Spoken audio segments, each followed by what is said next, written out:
क्या आप भी लोगों के सामने बोलने में, अपनी बात रखने में या कोई नया काम शुरू करने में आपका दिल जोरों से धड़कने लगता है?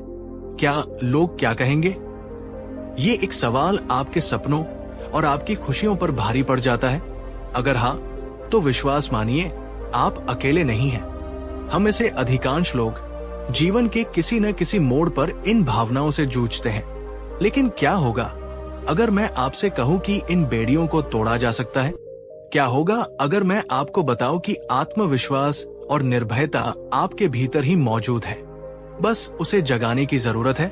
आज हम भगवान गौतम बुद्ध की उन 5 शिक्षाओं, उन 5 अमृत वचनों की ओर एक यात्रा करेंगे, जो हमें शर्म, डर और घबराहट के चक्रव्यूह से बाहर निकालकर आत्मविश्वास और शांति की ओर ले जा सकते हैं। ये सिर्फ शब्द नहीं, ये वो कुंजियां हैं जो आपके भीतर छिपी हुई शक्ति के ताले खोल सकती है। तो चलिए, एक गहरी सांस लीजिए, अपने मन को खुला रखिए और मेरे साथ बुद्ध की उन शिक्षाओं को सुनने के लिए तैयार हो जाइए, जो आपके जीवन को बदल सकती है। बहुत समय पहले की बात है। मगध साम्राज्य में एक युवा विद्वान रहता था। नाम था देवेंद्र। देवेंद्र अत्यंत प्रतिभाशाली था। शास्त्रों का उसे गहन ज्ञान था और उसकी तर्क शक्ति भी अद्भुत थी। लेकिन उसमें एक बड़ी कमी थी।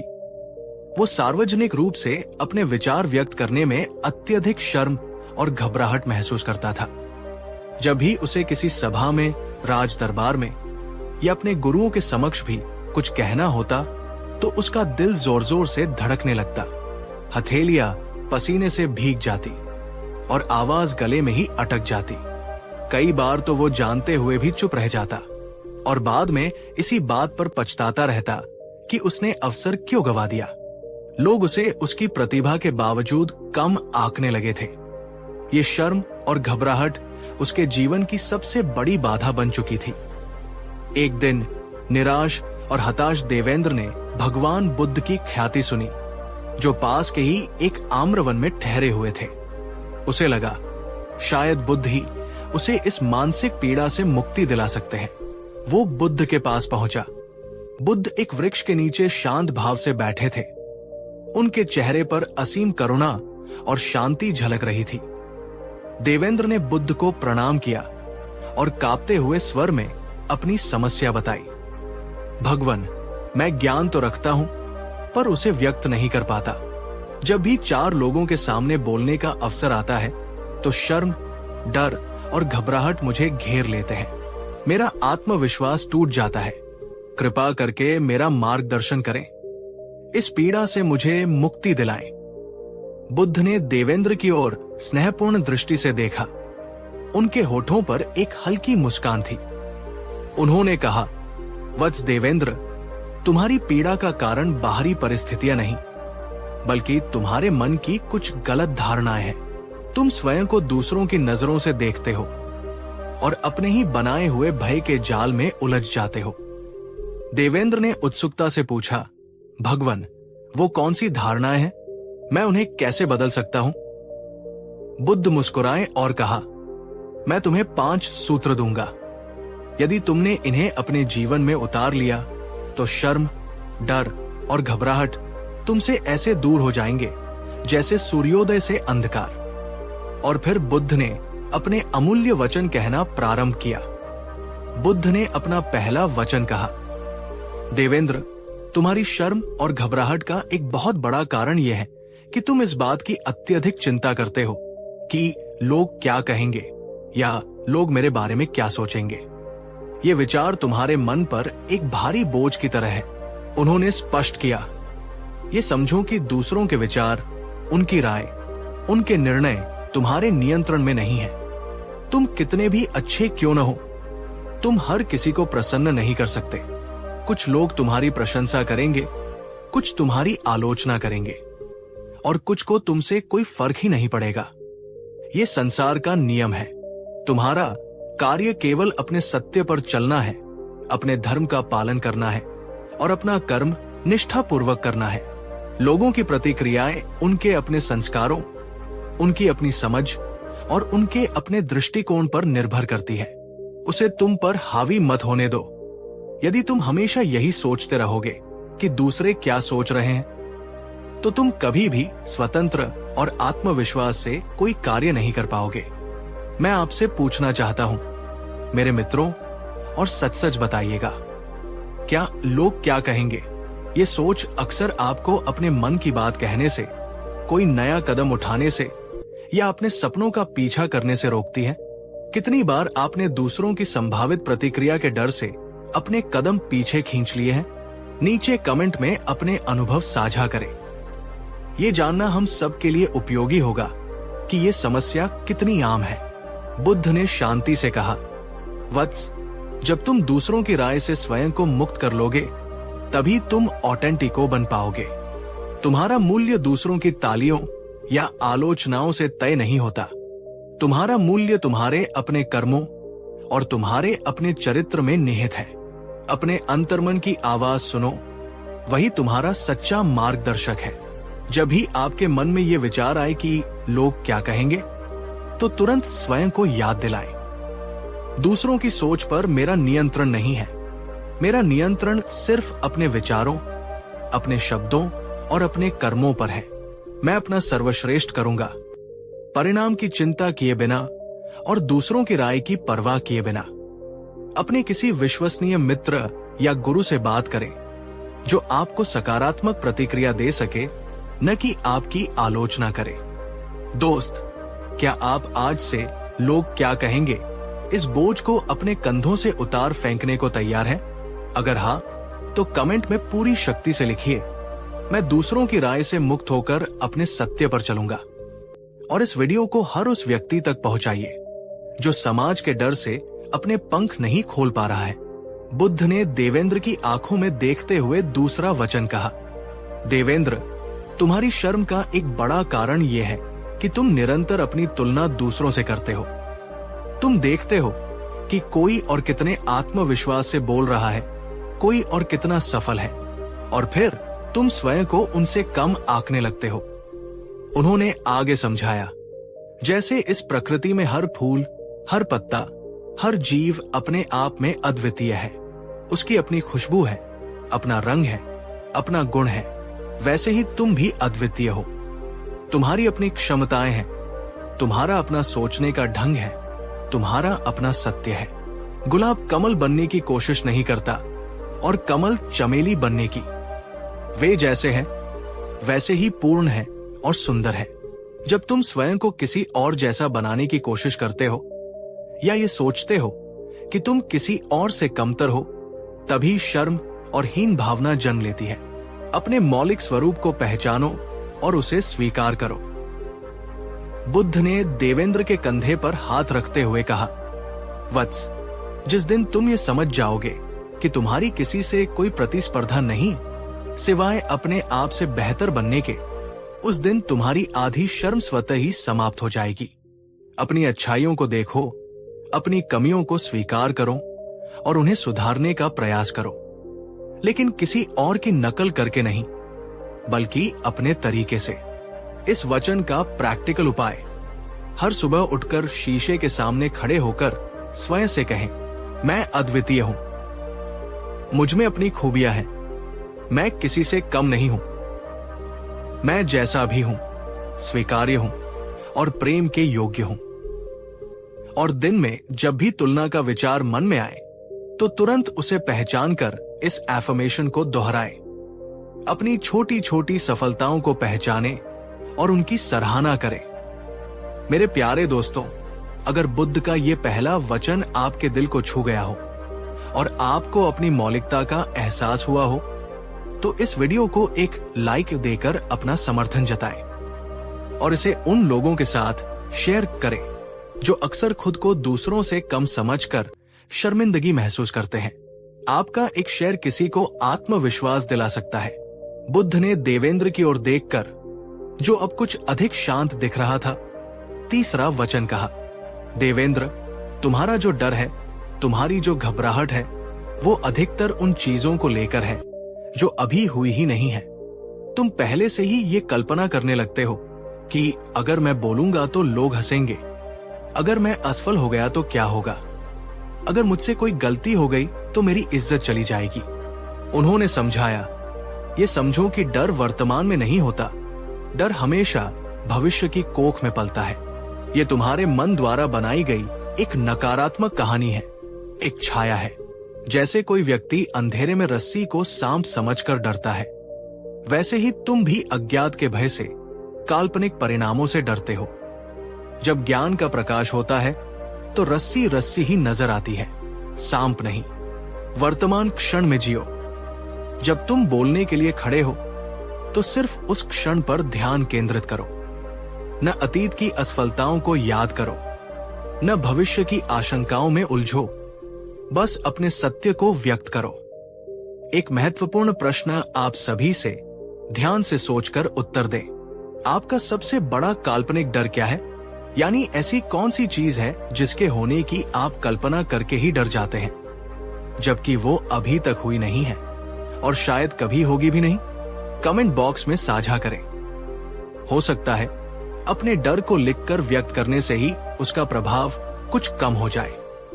बुद्ध ने गहरी शांति से कहा, वत्स, जब भी डर तुम्हें सताए तो स्वयं से पूछो, क्या ये डर वास्तविक है या सिर्फ मेरी कल्पना? क्या अभी इसी क्षण मेरे साथ कुछ बुरा हो रहा है? अधिकतर मौकों पर तुम पाओगे कि खतरा वास्तविक नहीं बल्कि काल्पनिक है। अपनी कल्पनाओं पर लगाम लगाओ, उन्हें सकारात्मक दिशा दो। दोस्तों, अगर आपको लगता है कि ये वचन आपके कई काल्पनिक डरों से आपको मुक्त कर सकता है तो कमेंट में लिखिए, मैं काल्पनिक डर को नहीं, वर्तमान के सत्य को चुनता हूं। और इस वीडियो को उन तक पहुंचाइए जो अक्सर क्या होगा अगर सोचकर डरते रहते हैं। आपका संकल्प आपको शक्ति देगा। बुद्ध ने देवेंद्र को देखते हुए, जिसकी आंखों में अब एक नई चमक थी, अपना चौथा वचन कहा। देवेंद्र, शर्म, डर और घबराहट केवल सोचने या समझने से पूरी तरह नहीं जाते। इन्हें जीतने के लिए तुम्हें कर्म के मैदान में उतरना होगा। जिस कार्य को करने में तुम्हें डर लगता है, जिस स्थिति का सामना करने में तुम घबराते हो, उसका बार बार छोटे छोटे कदमों से सामना करना ही पड़ेगा। उन्होंने उदाहरण दिया, जैसे कोई व्यक्ति तैरना सीखना चाहता है तो वो केवल किनारे पर बैठकर पानी को देखने या तैरने की तकनीकें पढ़ने से तैराक नहीं बन सकता। उसे पानी में उतरना ही होगा। पहले कम गहरे पानी में, फिर धीरे धीरे गहरे पानी में। शुरुआत में डर लगेगा, गलतियां होंगी, पर निरंतर अभ्यास से ही वो कुशल तैराक बन पाएगा। इसी प्रकार यदि तुम्हें सार्वजनिक रूप से बोलने से डर लगता है तो तुम्हें छोटे छोटे समूह में, फिर बड़े समूह में बोलने का अभ्यास करना होगा। अभ्यास से आत्मविश्वास बढ़ता है। हर छोटा सफल प्रयास तुम्हारे डर को कम करता है और तुम्हारी हिम्मत को बढ़ाता है। डरो मत, कर्म करो, असफलता से सीखो और फिर प्रयास करो। अब एक बहुत ही महत्वपूर्ण सवाल आप सभी के लिए, ऐसी कौन सी एक चीज है जिसे करने से आपको बहुत डर लगता है, लेकिन आप जानते हैं कि अगर आपने उसे कर लिया तो आपके जीवन में बहुत सकारात्मक बदलाव आ सकता है? और क्या आप आज उस डर का सामना करने के लिए एक छोटा सा पहला कदम उठाने को तैयार हैं? कमेंट में बताएं कि वह चीज क्या है और आपका पहला कदम क्या होगा। आपका ये संकल्प दूसरों को भी प्रेरित करेगा। बुद्ध ने दृढ़ता से कहा, वत्स, ज्ञान बिना अभ्यास के अधूरा है। तुम इन वचनों को सुनो, समझो, पर जब तक इन्हें अपने आचरण में नहीं उतारोगे तब तक पूर्ण लाभ नहीं मिलेगा। इसलिए अपने डर को पहचानो और उसका सामना करने की योजना बनाओ। छोटे लक्ष्य निर्धारित करो और उन्हें प्राप्त करने का प्रयास करो। हर प्रयास तुम्हें विजय के और निकट ले जाएगा। इस वचन का प्रैक्टिकल उपाय डर का सामना करने के लिए, उस एक विशिष्ट डर या स्थिति को पहचाने जिससे आप बचना चाहते हैं, जैसे सार्वजनिक भाषण, नई नौकरी के लिए इंटरव्यू, किसी से अपनी बात कहना। उसे छोटे छोटे मैनेजेबल स्टेप्स में तोड़ें। सबसे आसान स्टेप से शुरुआत करें। उदाहरण के लिए, अगर सार्वजनिक भाषण से डर लगता है तो पहला स्टेप हो सकता है शीशे के सामने बोलना, फिर परिवार के सदस्यों के सामने, फिर कुछ दोस्तों के सामने। हर सफल स्टेप के बाद खुद को शाबाशी दे। धीरे धीरे कठिनाई का स्तर बढ़ाए। अगर आप इस बात से सहमत हैं कि अभ्यास ही डर पर विजय पाने का मार्ग है और आप अपने किसी एक डर का सामना करने का संकल्प लेते हैं, तो कमेंट करिए, मैं अभ्यास द्वारा अपने डर पर विजय प्राप्त करूंगा। याद रखिए, हर महान यात्रा एक छोटे कदम से ही शुरू होती है। बुद्ध ने अपने अंतिम और सबसे गहरे वचन में देवेंद्र को संबोधित करते हुए कहा, और अंत में, देवेंद्र, ये समझो कि शर्म, डर और घबराहट का मूल स्रोत अक्सर हमारे अपने मन का कोलाहल और बाहरी दुनिया पर अत्यधिक निर्भरता है। जब तक तुम अपने भीतर की शांति को नहीं खोजोगे, तब तक बाहरी परिस्थितियां तुम्हें विचलित करती रहेंगी। उन्होंने समझाया, दिन में कुछ समय मौन रहने का, आत्मचिंतन करने का और ध्यान करने का अभ्यास करो। जब तुम्हारा मन शांत होगा, तो तुम अपने डरों और अपनी कमजोरियों को अधिक स्पष्टता से देख पाओगे और उन्हें दूर करने का आंतरिक बल भी प्राप्त करोगे।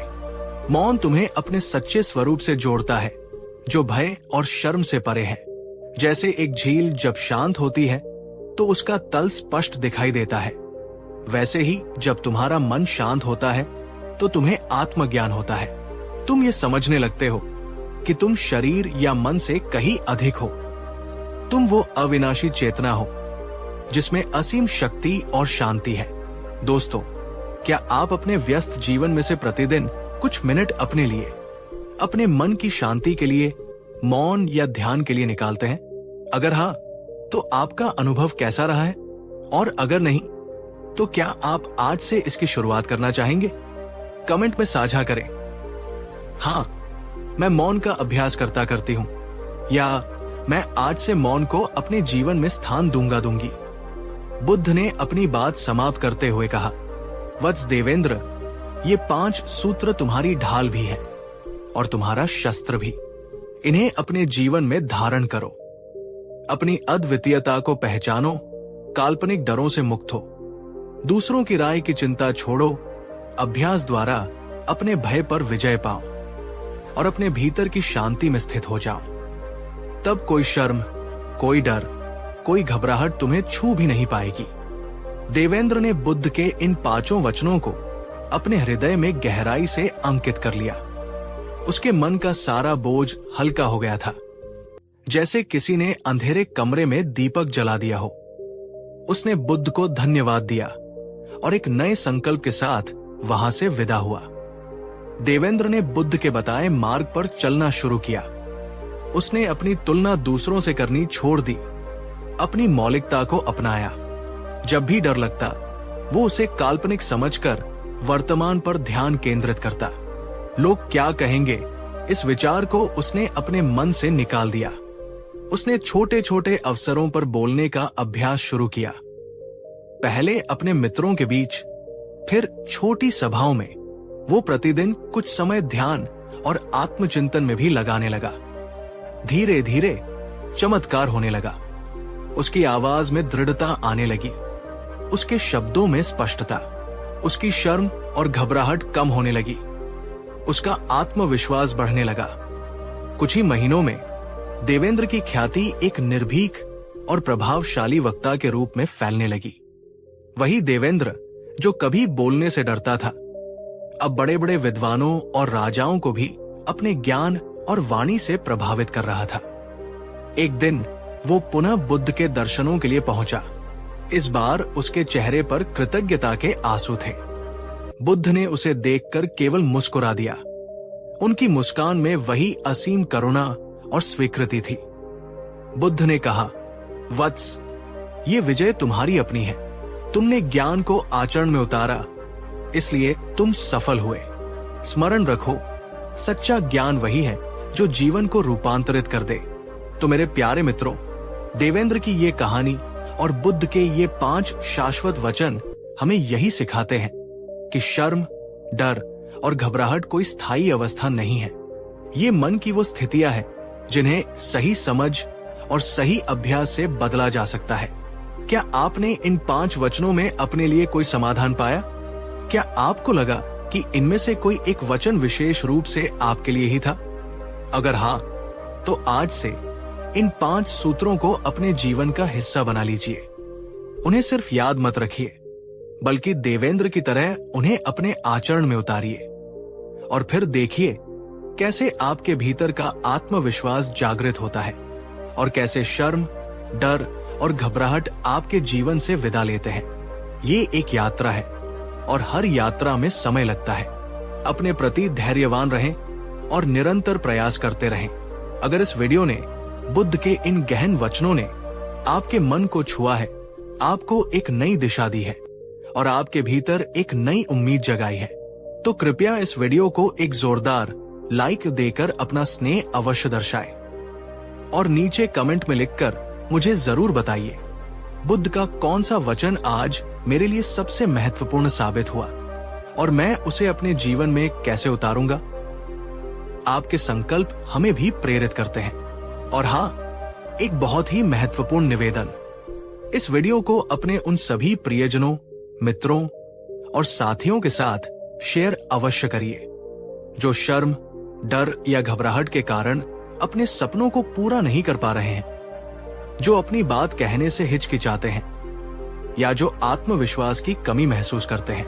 आपका एक शेयर किसी के जीवन में आत्मविश्वास का सूरज उगा सकता है, ज्ञान का प्रकाश फैलाने में हमारी सहायता करें। अगर आप हमारे इस परिवार का हिस्सा अभी तक नहीं बने हैं, तो ऐसे ही जीवन को बदलने वाले, मन को शांति और शक्ति देने वाले प्रेरणादायक वीडियोस के लिए हमारे चैनल को अभी सब्सक्राइब करें और उस घंटी वाले आइकॉन को भी दबा दें ताकि हमारी कोई भी महत्वपूर्ण प्रस्तुति आपसे छूट न जाए। बिल्कुल नीचे केवल अ सुपर थैंक्स की एक शानदार और भावनात्मक स्पीच दी गई है, जिसे आप अपने गौतम बुद्ध पर आधारित YouTube वीडियो के अंत में बोल सकते हैं। अगर आपको मेरी मेहनत पसंद आई हो तो सुपर थैंक्स बटन के जरिए अपना समर्थन जरूर जताएं। आपका एक छोटा सा सहयोग मुझे और बेहतर वीडियो बनाने की प्रेरणा देता है। आपका दिया हर सुपर थैंक्स मेरे लिए सिर्फ पैसे नहीं, एक आशीर्वाद है, एक संदेश है कि मैं सही दिशा में हूं। धन्यवाद उन सभी को जो इस यात्रा में मेरे साथ है, मन की शांति, बुद्ध की सीख और सच्चे ज्ञान की ओर। सुपर थैंक्स देने वालों को मेरी ओर से ढेर सारा आभार और एक विशेष प्रणाम। जाने से पहले मैं आपसे एक अंतिम पर बहुत व्यक्तिगत सवाल पूछना चाहता हूं।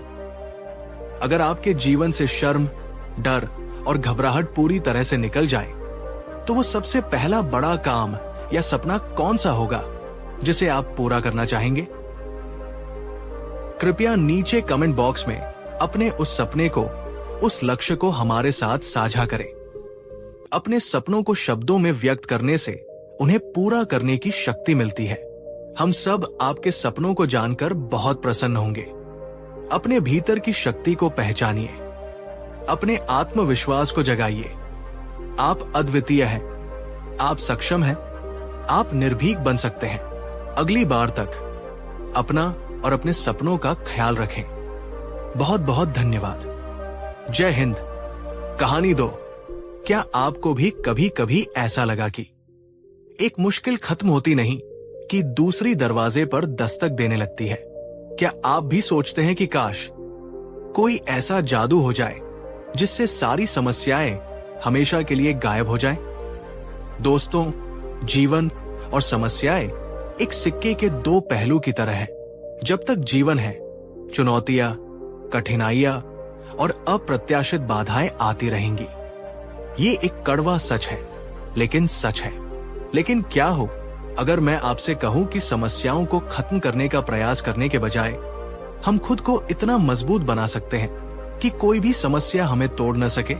आज मैं आपको भगवान गौतम बुद्ध के उस गहन ज्ञान और मार्ग से परिचित कराऊंगा, जो हमें ये सिखाता है कि बाहरी परिस्थितियों को बदलने की कोशिश करने से कहीं अधिक शक्तिशाली है अपने भीतर की शक्ति को जगाना।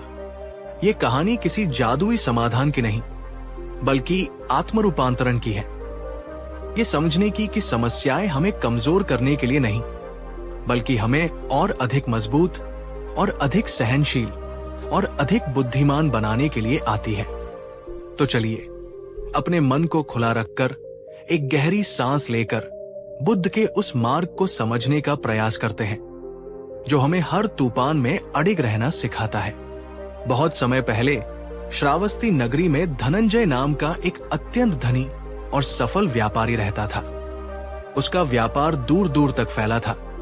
उसके पास सुख सुविधाओं की कोई कमी नहीं थी और समाज में उसका बड़ा मान सम्मान था। उसे लगता था कि जीवन हमेशा ऐसा ही सुखमय रहेगा। लेकिन फिर दुर्भाग्य ने एक के बाद एक दस्तक दी। समुद्र में आए एक तूफान ने उसके माल से लदे जहाज डुबो दिए। उसके सबसे विश्वस्त साझेदार ने उसे धोखा दिया और उसका सारा धन लेकर भाग गया। उसके अपने ही परिवार में कलह और बीमारियां घर कर गई। कुछ ही वर्षों में धनंजय अर्श से फर्श पर आ गया। वो कंगाल, अकेला और पूरी तरह से टूट चुका था। जो लोग कभी उसकी आवभगत करते थे वे अब उससे नजरें चुराने लगे थे। धनंजय को लगने लगा कि उसके जीवन का कोई अर्थ नहीं बचा। वो हर समय अपनी किस्मत को कोसता रहता और सोचता कि उसके साथ ही ऐसा क्यों हुआ। उसने कई ज्योतिषियों और तांत्रिकों के चक्कर लगाए, पर उसकी समस्याएं कम होने के बजाय बढ़ती ही गई। एक दिन अत्यंत निराशा की स्थिति में उसे किसी ने बताया कि नगर के बाहर एक आम्रवन में भगवान बुद्ध ठहरे हुए हैं, जो हर दुखी और पीड़ित व्यक्ति को शांति का मार्ग दिखाते हैं। एक आखिरी उम्मीद लेकर फटे पुराने वस्त्रों में धनंजय बुद्ध के पास पहुंचा। बुद्ध एक वृक्ष के नीचे शांत भाव से बैठे थे। उनके चेहरे पर असीम करुणा और शांति थी। धनंजय उनके चरणों में गिर पड़ा और बिलख बिलख कर रोने लगा। उसने अपनी सारी व्यथा बुद्ध के सामने कह सुनाई। भगवान, तथागत, मेरे जीवन में दुखों का अंत ही नहीं हो रहा। एक के बाद एक समस्याएं मुझे घेरे हुए हैं। मैं पूरी तरह से टूट चुका हूं, हार चुका हूं। क्या मेरे जीवन से ये समस्याएं कभी खत्म नहीं होंगी? मुझे कोई ऐसा मार्ग बताएं जिससे ये सब समाप्त हो जाए और मुझे शांति मिले। बुद्ध ने धनंजय को बड़े धैर्य और करुणा से सुना। जब वो शांत हुआ तो बुद्ध ने अत्यंत स्नेहपूर्ण स्वर में कहा, उठो धनंजय, मैं तुम्हारी पीड़ा समझता हूं, लेकिन एक बात गांठ बांध लो। जब तक ये शरीर है, जब तक ये संसार है, तब तक समस्याएं, दुख और परिवर्तन जीवन का हिस्सा रहेंगे। तुम समस्याओं को पूरी तरह से समाप्त नहीं कर सकते, जैसे तुम नदी के प्रवाह को हमेशा के लिए रोक नहीं सकते। धनंजय ये सुनकर और निराश हो गया। तो फिर क्या लाभ भगवान? क्या मुझे ऐसे ही घुट घुट कर मरना होगा? बुद्ध मुस्कुराए। नहीं धनंजय, तुम समस्याओं को खत्म नहीं कर सकते, पर तुम स्वयं को इतना मजबूत अवश्य बना सकते हो कि कोई भी समस्या तुम्हें तोड़ न सके, तुम्हें विचलित न कर सके। तुम उन लहरों को नहीं रोक सकते जो समुद्र में उठती है, पर तुम एक मजबूत नाव बनना सीख सकते हो जो हर लहर का सामना कर सके। मैं तुम्हें वो मार्ग दिखाऊंगा जिससे तुम बाहरी परिस्थितियों के दास नहीं, बल्कि अपने आंतरिक बल के स्वामी बनोगे। और तब बुद्ध ने उसे वे सिद्धांत सिखाए जो व्यक्ति को भीतर से मजबूत बनाते हैं। बुद्ध ने अपना पहला सिद्धांत समझाया, धनंजय, जीवन में दुख, पीड़ा, हानि और अप्रिय स्थितियों का आना स्वाभाविक है। ये पहला आर्य सत्य है। जब तक तुम इस सत्य को स्वीकार नहीं करोगे, तब तक तुम निरंतर इससे लड़ते रहोगे, इसे नकारते रहोगे और तुम्हारी पीड़ा और बढ़ती जाएगी। उन्होंने आगे कहा, समस्या ये नहीं है कि दुख आता है, समस्या ये है कि हम उसे स्वीकार नहीं करना चाहते। हम चाहते हैं कि जीवन हमेशा हमारी इच्छा के अनुसार चले, हमेशा सुखमय रहे, लेकिन ये संभव नहीं है। जब तुम इस वास्तविकता को स्वीकार कर लेते हो कि हाँ, जीवन में कठिनाइयां आएंगी, तो तुम्हारा आधा संघर्ष वहीं समाप्त हो जाता है। स्वीकृति कड़वी लग सकती है, पर यह शांति की ओर पहला कदम है। जैसे तुम ये स्वीकार करते हो कि दिन के बाद रात आएगी और गर्मी के बाद सर्दी, वैसे ही सुख के बाद दुख और सफलता के बाद असफलता भी आ सकती है। इसे स्वीकार करो। इससे लड़ने में अपनी ऊर्जा व्यर्थ मत करो, बल्कि इसे समझने और इससे सीखने का प्रयास करो। दोस्तों, अब एक सवाल आपसे, क्या आप अपने जीवन की कठिन परिस्थितियों या समस्याओं को आसानी से स्वीकार कर पाते हैं? या आप अक्सर मेरे साथ ही ऐसा क्यों होता है इस सवाल में उलझे रहते हैं? क्या स्वीकृति आपको कमजोर बनाती है या आपको स्थिति का बेहतर सामना करने के लिए तैयार करती है? कमेंट में लिखिए, मैं स्वीकृति का अभ्यास करती हूँ, या मुझे स्वीकृति में कठिनाई होती है। आपकी ईमानदारी महत्वपूर्ण है। बुद्ध ने धनंजय से कहा, वत्स, तुम्हारी पहली गलती यह थी कि तुमने मान लिया था कि तुम्हारा सुख स्थायी है। जब परिस्थितियां बदली तो तुम उसे स्वीकार नहीं कर पाए और टूट गए। स्वीकृति का अर्थ हार मान लेना नहीं है, बल्कि वास्तविकता को समझकर उसके अनुरूप अपने आप को ढालने और उससे उबरने की तैयारी करना है। इस सिद्धांत का प्रैक्टिकल उपाय, जब कोई समस्या आए तो अपनी भावनाओं को लिखें कि आप कैसा महसूस कर रहे हैं, और फिर लिखें, मैं इस स्थिति को स्वीकार करता हूं, भले ही ये कठिन है, मैं इससे निपटूंगा। सकारात्मक आत्मसंवाद, स्वयं से कहें, ये कठिन है पर ये जीवन का हिस्सा है, मैं इसे झेल सकता हूं, मैं इससे मजबूत बनूंगा। जीवन से हमेशा पूर्णता और निरंतर सुख की अपेक्षा न करें। उतार चढ़ाव को स्वीकार करना सीखें। मेरे प्यारे दोस्तों, अगर बुद्ध का ये पहला सिद्धांत आपको जीवन की एक गहरी सच्चाई से रूबरू कराता है, तो इस वीडियो को एक लाइक जरूर दें और इसे उन लोगों के साथ शेयर करें जो अक्सर जीवन की कठिनाइयों से लड़ते लड़ते थक जाते हैं। स्वीकृति में अपार शक्ति है। बुद्ध ने धनंजय की ओर देखते हुए दूसरा सिद्धांत समझाया।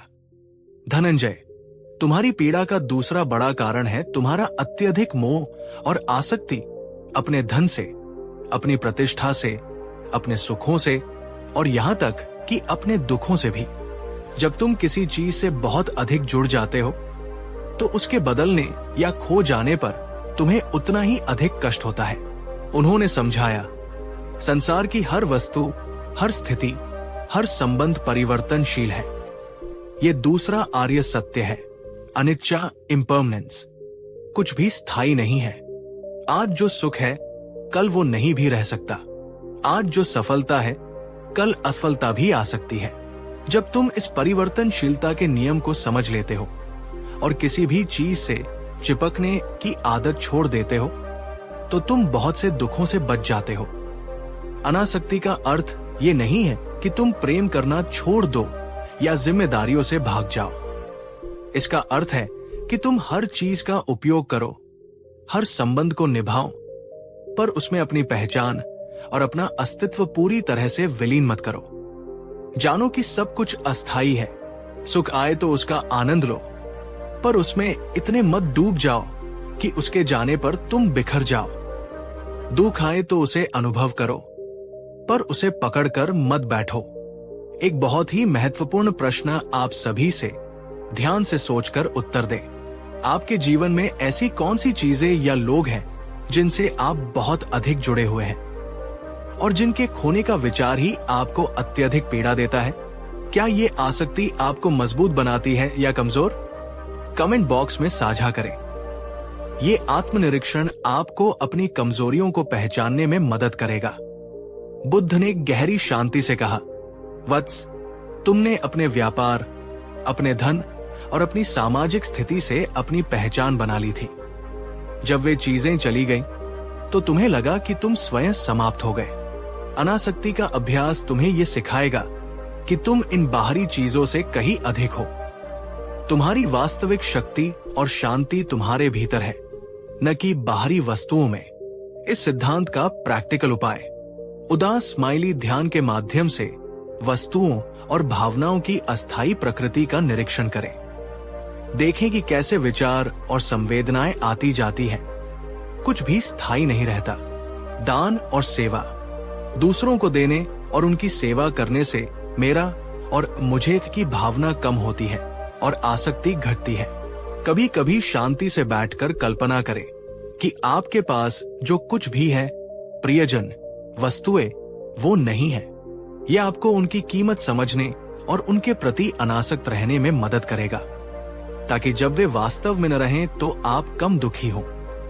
दोस्तों, अगर आपको लगता है कि अनासक्ति का ये सिद्धांत आपको जीवन के उतार चढ़ाव में अधिक स्थिर और शांत रहने में मदद कर सकता है, तो कमेंट में लिखिए, मैं अनासक्ति का अभ्यास कर आंतरिक शक्ति प्राप्त करूंगा। और इस वीडियो को उन तक पहुंचाइए जो अक्सर चीजों या लोगों से अत्यधिक मोह के कारण दुखी रहते हैं। आपका ये संकल्प आपको सच्ची स्वतंत्रता की ओर ले जाएगा। बुद्ध ने धनंजय को, जो अब गहरी सोच में डूबा था, तीसरा और सबसे महत्वपूर्ण सिद्धांत बताया।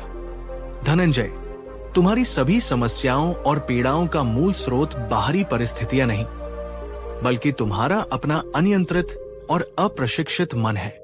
मन ही है जो छोटी सी समस्या को बड़ा बना देता है, और मन ही है जो बड़ी से बड़ी चुनौती का भी शांति से सामना कर सकता है। उन्होंने स्पष्ट किया, बाहरी दुनिया में क्या होता है इस पर तुम्हारा पूरा नियंत्रण नहीं हो सकता। व्यापार में घाटा हो सकता है, बीमारी आ सकती है, लोग तुम्हें धोखा दे सकते हैं, लेकिन इन घटनाओं पर तुम कैसी प्रतिक्रिया करते हो, ये तुम्हारे मन पर निर्भर करता है। यदि तुम्हारा मन शांत, संतुलित और सकारात्मक है, तो तुम हर कठिनाई का सामना धैर्य और विवेक से कर पाओगे। लेकिन यदि तुम्हारा मन अशांत, नकारात्मक और भयभीत है, तो छोटी सी समस्या भी तुम्हें तोड़ देगी। इसलिए बाहरी परिस्थितियों को बदलने की व्यर्थ चेष्टा करने के बजाय अपने मन को साधने और प्रशिक्षित करने पर ध्यान केंद्रित करो।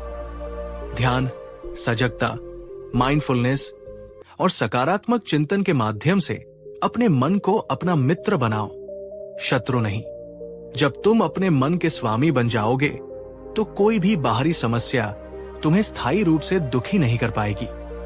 मैं आपसे पूछना चाहता हूं, मेरे मित्रों, और ये आत्मविश्लेषण का प्रश्न है, जब आपके जीवन में कोई समस्या आती है, तो आपका मन आमतौर पर कैसी प्रतिक्रिया करता है? क्या वो शांत रहकर समाधान खोजता है, या वो घबराकर और नकारात्मक होकर स्थिति को और बिगाड़ देता है? आप अपने मन को शांत और सकारात्मक रखने के लिए क्या करते हैं? नीचे कमेंट में अपनी रणनीतियां साझा करें। आपकी कोई तकनीक दूसरों के काम आ सकती है। बुद्ध ने शांति से कहा, वत्स, समस्याएं तो जीवन का हिस्सा है, वे आती जाती रहेंगी। महत्वपूर्ण यह है कि तुम उनके प्रति अपनी प्रतिक्रिया को कैसे नियंत्रित करते हो। अपने मन को इतना मजबूत बनाओ कि वो हर परिस्थिति में अडिग रहे, जैसे तूफान में एक चट्टान। यही सच्ची शक्ति है। इस सिद्धांत का प्रैक्टिकल उपाय, प्रतिदिन कम से कम 10 से 20 मिनट ध्यान का अभ्यास करें। ये मन को शांत, केंद्रित और प्रतिक्रियाशील होने के बजाय विचारशील बनाएगा। प्रतिदिन स्वयं को शक्तिशाली और सकारात्मक वाक्य दोहराए, जैसे मैं हर चुनौती का सामना करने में सक्षम हूं। मेरा मन शांत और संतुलित है। जब कोई अप्रिय स्थिति उत्पन्न हो, तो तुरंत प्रतिक्रिया करने के बजाय एक क्षण रुके, गहरी सांस ले और फिर सोच समझकर जवाब दें या कार्य करें। दोस्त, क्या आप आज से अपने मन को अपना सबसे शक्तिशाली हथियार बनाने का संकल्प लेते हैं, ताकि आप जीवन की हर चुनौती का सामना कर सकें? अगर हां, तो कमेंट में पूरी दृढ़ता से लिखिए, मेरा मन मेरी शक्ति है, मैं इसे साध कर हर समस्या पर विजय प्राप्त करूंगा। और इस वीडियो को हर उस व्यक्ति तक पहुंचाइए जिसे अपने मन को नियंत्रित करने और उसे मजबूत बनाने की प्रेरणा चाहिए। बुद्ध ने धनंजय को, जिसके चेहरे पर अब निराशा की जगह एक नई समझ और संकल्प उभर रहा था, अपना चौथा सिद्धांत बताया। धनंजय, समस्याओं को स्वीकार करना, अनासक्त रहना और मन को साधना महत्वपूर्ण है, पर इसका अर्थ ये नहीं है कि तुम निष्क्रिय होकर बैठ जाओ और कर्म करना छोड़ दो। बुद्ध का मार्ग पलायन का नहीं, बल्कि यथार्थ का सामना करते हुए सही प्रयास करने का मार्ग है। उन्होंने समझाया, तुम्हें अपनी परिस्थितियों को सुधारने के लिए जो भी उचित और नैतिक कर्म करने की आवश्यकता है, वो तुम्हें पूरे प्रयास के साथ करना चाहिए। यदि व्यापार में घाटा हुआ है, तो उसके कारणों का विश्लेषण करो नई योजनाएं बनाओ और पुनः प्रयास करो। यदि स्वास्थ्य खराब है तो उचित चिकित्सा लो और स्वस्थ जीवन शैली अपनाओ। यदि संबंधों में दरार है तो संवाद और समझ से उन्हें सुधारने का प्रयास करो। केवल भाग्य को कोसते रहने या चमत्कार की प्रतीक्षा करने से कुछ नहीं होगा। बुद्ध ने स्वयं कहा है, तुम अपने भाग्य के निर्माता स्वयं हो। तुम्हारे आज के कर्म ही तुम्हारे कल का निर्माण करेंगे। इसलिए निराशा को त्याग कर अपनी पूरी क्षमता और विवेक के साथ सही दिशा में प्रयास करते रहो। फल की अत्यधिक चिंता किए बिना अपने कर्म पर ध्यान केंद्रित करो। दोस्तों, एक महत्वपूर्ण प्रश्न आप सभी से, जब आपके जीवन में कोई बड़ी समस्या आती है तो क्या आप तुरंत सक्रिय होकर उसका समाधान खोजने और उसके लिए कर्म करने में जुट जाते हैं, या आप अक्सर हताश होकर भाग्य को दोष देने लगते हैं या निष्क्रिय हो जाते हैं? कमेंट में अपने अनुभव बताएं। ये जानना जरूरी है कि हम समस्याओं के प्रति कितने क्रियाशील हैं। बुद्ध ने दृढ़ता से कहा, वत्स धनंजय, तुम्हारी शक्ति तुम्हारे कर्मों में है। निराशा में डूबे रहने से तुम्हारी समस्याएं हल नहीं होंगी। उठो, अपनी बुद्धि और अपने अनुभव का उपयोग करो और एक बार फिर नए सिरे से प्रयास करो। असफलताएं जीवन का हिस्सा है, उनसे सीखो और आगे बढ़ो। मजबूत व्यक्ति वो नहीं जो कभी गिरता नहीं, बल्कि वह है जो हर बार गिरकर पुनः उठ खड़ा होता है। हर समस्या को एक चुनौती के रूप में देखें जिसे हल किया जा सकता है। उसके विभिन्न समाधानों पर विचार करें। बड़ी समस्या को छोटे छोटे मैनेजेबल कार्यों में विभाजित करें और एक एक करके उन्हें पूरा करें। अपनी गलतियों से सीखें, नई चीजें सीखें और अपने कौशल को बेहतर बनाते रहें। परिणाम तुरंत नहीं मिलते, सही प्रयास करते रहें और धैर्य रखें। अगर आप इस बात से सहमत हैं कि कर्म और प्रयास में ही सच्ची शक्ति है और आप भाग्य के भरोसे बैठने के बजाय अपनी समस्याओं का सामना करने और उन्हें हल करने का संकल्प लेते हैं, तो कमेंट करिए, मैं सही कर्म और निरंतर प्रयास से अपनी मजबूती साबित करूंगा। याद रखिए, आपकी मेहनत ही आपका सबसे बड़ा सहारा है। धनंजय ने बुद्ध के इन चारों सिद्धांतों को अपने हृदय में गहराई से बिठा लिया। उसके मन का सारा अंधकार, सारी निराशा जैसे काफूर हो गई थी। उसे वो दिव्य दृष्टि मिल गई थी जो उसे बाहरी परिस्थितियों की दया पर जीने के बजाय अपने भीतर की शक्ति को जगाने का मार्ग दिखा रही थी। उसने बुद्ध को श्रद्धा पूर्वक प्रणाम किया और एक नए मनुष्य के रूप में, एक नए संकल्प के साथ वहां से विदा हुआ। धनंजय ने बुद्ध के बताए मार्ग पर चलना शुरू किया। उसने अपनी वर्तमान दयनीय स्थिति को स्वीकार किया, बिना किसी शिकायत के। उसने अपने अतीत के वैभव से अपनी आसक्ति को त्याग दिया। उसने नियमित रूप से ध्यान और सजगता का अभ्यास करके अपने मन को शांत और संतुलित बनाना शुरू किया। और सबसे महत्वपूर्ण, उसने कर्म करना शुरू किया। उसने ये नहीं सोचा कि वो कभी इतना बड़ा व्यापारी था, अब छोटा काम कैसे करे। उसने पूरी ईमानदारी और लगन से जो भी छोटा मोटा काम मिला उसे करना शुरू किया। वो हर रोज सुबह उठता, अपने मन को सकारात्मक विचारों से भरता और फिर अपने काम में जुट जाता। उसने अपनी गलतियों से सीखा और दूसरों के प्रति अधिक संवेदनशील और दयालु बन गया। धीरे धीरे, यद्यपि वो पहले जितना धनी नहीं बन पाया, पर उसके जीवन में एक ऐसी शांति, एक ऐसा संतोष और एक ऐसा आत्मविश्वास आ गया जो उसने पहले कभी अनुभव नहीं किया था। वो समझ गया था कि सच्ची मजबूती धन दौलत या सामाजिक प्रतिष्ठा में नहीं, बल्कि एक शांत, संतुलित और करुणामय मन तथा निरंतर सही प्रयास करने में है। समस्याएं अब भी आती थी, पर अब धनंजय उनसे टूटता नहीं था, बल्कि उनका सामना करना सीख गया था। वो वास्तव में भीतर से मजबूत बन चुका था। तो मेरे प्यारे मित्रों, धनंजय की ये कहानी और बुद्ध के ये शाश्वत सिद्धांत हमें यही सिखाते हैं कि जीवन में समस्याएं और चुनौतियां अपरिहार्य हैं। हम उन्हें आने से रोक नहीं सकते, लेकिन हम ये अवश्य चुन सकते हैं कि हम उनका सामना कैसे करते हैं। हम या तो परिस्थितियों के दास बनकर टूट सकते हैं, या फिर बुद्ध के दिखाए मार्ग पर चलकर अपने भीतर की शक्ति को जगाकर इतने मजबूत बन सकते हैं कि कोई भी तूफान हमें हिला न सके। क्या इन सिद्धांतों ने आपको अपने जीवन की कठिनाइयों को एक नए नजरिए से देखने की प्रेरणा दी? क्या आपको यह विश्वास हुआ कि आप भी अपनी आंतरिक शक्ति को विकसित कर सकते हैं? अगर आपका उत्तर हाँ है, तो आज से ही इन सिद्धांतों को अपने जीवन का हिस्सा बना लीजिए। स्वीकृति, अनासक्ति, मन का प्रशिक्षण और सही कर्म, ये वो स्तंभ है जिन पर आप अपनी मजबूती की इमारत खड़ी कर सकते हैं।